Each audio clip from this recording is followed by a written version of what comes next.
ఎలా ఉందంటే అది ఒక్కసారి చెప్తే రివ్యూగా నేను నార్మల్గా చెప్పాలంటే రామ్ చరణ్ ఫ్యాన్నే, కాకపోతే ఒక మూవీ లవర్. నేను ఏ సినిమాకైనా రామ్ చరణ్కు రివ్యూ చెప్తా, ప్రభాస్కు రివ్యూ చెప్తా, అల్లు అర్జున్కు రివ్యూ. నాకు ఎవ్వరు శత్రువులు లేరు. కాకపోతే సినిమా లెక్క చూసి మనం గౌరవించాలి. ఎందుకంటే ఇప్పుడు సినిమా మంచిగుంటే మంచిగుండదని చెప్పుకోవాలి, మంచిగా లేకపోతే దాచుకోవాలి మనసులో. అది మనం బయట చెప్పడం వల్ల ఏమవుతుందంటే నా మాట ఇప్పుడు విని ఒక 10 మంది చూస్తారు మంచిగా చెప్తే, నేను మంచిగా చెప్పకుంటే ఆ 10 మంది కాదు ఇంకా 100 మంది చెడిపోతారు. దానివల్ల నష్టం ఎవరికంటే మన లెక్క ఎంతోమంది కష్టపడి ఆ సినిమా తీసి ఉంటారు. పాపం వాళ్ళు కూడా కూలికో 500 రోజు కూలికి 1000 రూపాయల కూలికి పోయి ఉంటారు. ఆ కష్టానికి ప్రతిఫలం రావాలి కదా. కానీ నిజం చెప్తానంటే సినిమా మాత్రం బాగుంది. రామ్ చరణ్ యాక్టింగ్ కోసం అన్న ఒకసారి చూడాలి. ఎందుకంటే రామ్ చరణ్కి యాక్టింగ్ రాదు, గేమ్ చేంజర్తో పోయింది అది ఇది అన్నారు. కానీ నిజం చెప్తాను, ప్రామిస్, నేను ఉండేది బోరవండ. రామ్ చరణ్ యాక్టింగ్ ఒక చిన్న వంక పెట్టిన నా ఇంటి అడ్రస్ 112-3 ఇంటికి వచ్చి అడిగినా కూడా నేను అన్నే ఉంటా. ఎందుకు అన్న నీకు ఎందుకు సినిమా తక్కువైందన్న, రామ్ చరణ్లో ఏం యాక్టింగ్, సరే సినిమా విషయం పక్క పెట్టు, రామ్ చరణ్ యాక్టింగ్లలో నీకు ఏం తక్కువైందన్న అని ఒకటి అడుగుతా. మళ్ళీ నా డబ్బులు పెట్టుకొని పోయి సినిమా చూపిస్తాను నేను. రామ్ చరణ్ యాక్టింగ్ బాగుంది, ఎలివేషన్స్ కూడా బాగా పడ్డాయి, ఎమోషనల్ మూమెంట్స్ కూడా బాగున్నాయి. అది మనం అర్థం చేసుకునే సినిమా అయితే వాళ్ళు అర్థం చేసుకుంటే బాగా ఎక్కుతుంది. ఇక అర్థం చేసుకోకుండా మనం ఏం చేయలేము. సినిమా బాగా ల్యాగ్ ఉందంటే 3 గంటల 15 నిమిషాలు. మరి స్టోరీ అంతా ఎక్కాలి కదా. ఎందుకంటే ఇప్పుడు నార్మల్గా క్రికెట్ ఆట ఆడేటోడు అయితేనేమో 2.5 గంటలలో తీయొచ్చు. క్రికెట్ ఉన్నది, కుస్తీ ఉన్నది, రన్నింగ్ ఉన్నది. మరి 3 స్టోరీలని కన్వర్ట్ చేయాలంటే టైం పడుతుంది కదా.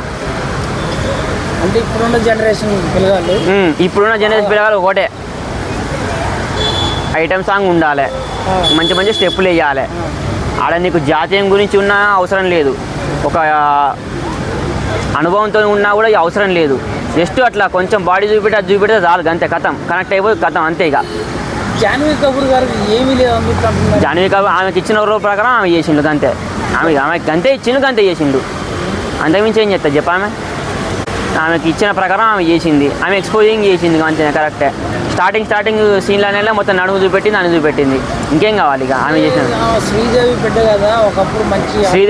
శ్రీదేవి కాలేదు, కానీ చిరంజీవి కొడుకు మెగా చిరంజీవి అయిపోయింది అంతే ఇక యాక్టింగ్లో. ఎందుకని డైరెక్టర్ గారు ఒక కంప్లీట్గా ఒక మార్క్ అని క్రియేట్ చేసుకుంటున్నారా? అంటే ఫస్ట్ సినిమాలో అది, సెకండ్ సినిమాలో ఇది ఏదో కట్ చేసినట్టుగా. ఇప్పుడు ప్రతి ఒక్క డైరెక్టర్కి ఒకటి ఉంటుంది అన్న. శ్రీను వైట్ల కామెడీ, శ్రీను వైట్ల పేరు చెప్పగానే కామెడీ గుర్తుకొస్తుంది. బోయపాటి శ్రీను ఏం గుర్తుకొస్తుంది? ఫైటింగ్స్. ప్రతి ఒక్క డైరెక్టర్కి ఒకటి ఉంటుంది అంతే. ఇప్పుడు బుచ్చిబాబు కూడా అంతే. థర్డ్ సినిమా ఆయన చేసినా కూడా ఏదో ఒకటి ఉంటుంది, ఉంటేనే కదా మన జనాలు ఎంగేజ్ అయ్యేది. ఫస్ట్ సినిమాలు ఉప్పెళ్ళ కట్ చేసినప్పుడు మనకు ఎట్లా అనిపించింది, అబ్బా ఏం పెట్టిండ్రు అసలు, ఇవ్వడానికి రాని తాటు మనకు ఆయనకు వచ్చింది. కానీ దీంతో అట్లా కాదు, అలాంటిది ఏం లేదు. కానీ ఉన్నది, అది చెప్తే స్పాయిలర్ అయిపోతుంది. ఏఆర్ రెహమాన్ మ్యూజిక్ అంటే పాటలు మంచిగా ఇచ్చిండు. లాస్ట్ రన్నింగ్ ఫైనల్స్ ఉంటుంది, అప్పుడు నీ గుండె సప్పుడు నీకైనా పడుతుంది, లేదా పక్కల గుండె సప్పుడు నీకైనా పడుతుంది. ఇట్లా సూది పడేసినా కూడా అంత సైలెంట్ కూడా థియేటర్, అంత ఎంగేజింగ్గా చూడొచ్చు.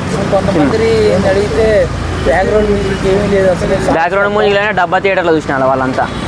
మరి డబ్బా థియేటర్ చూస్తే భీమలు నవ్వులుకుంటా చూస్తే ఏముండదు ఆడ. ఒక్కసారిగా శ్రీరాములు థియేటరో లేకుంటే అల్లు అర్జున్ థియేటరో దాంట్లో చూడు, మన గుండె సప్పుడు మనకైనా పడుతుంది.